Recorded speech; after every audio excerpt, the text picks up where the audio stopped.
C'est le premier incident majeur entre les deux pays depuis le déploiement de l'armada américaine en mer d'Arabie.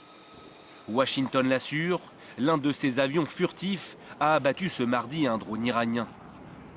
Un avion de combat F-35C du porte-avions Abraham Lincoln a abattu le drone iranien en état de légitime défense et pour protéger le porte-avions et le personnel à bord. Selon la Maison-Blanche, cet accroc ne remet pas en cause les discussions de vendredi.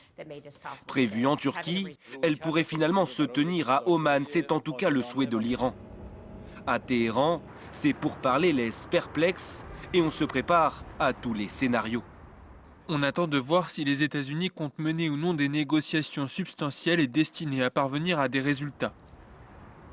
Deux axes donc, la question du nucléaire, cela a été confirmé par les deux pays, mais aussi celle du programme balistique de Téhéran que Donald Trump entend limiter, mais dont l'Iran ne veut pas entendre parler.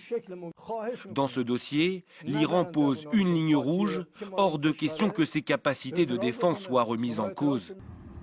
Après avoir mis une forte pression militaire sur le régime des Mollahs, le président américain aura-t-il gain de cause? Comme à son habitude, il menace. Selon lui, de mauvaises choses se produiraient si aucun accord n'était trouvé. Des discussions sont en cours avec l'Iran. On va voir ce que ça donne. Selon le Qatar, les efforts diplomatiques irano-américains se poursuivaient ce mardi de manière très intense.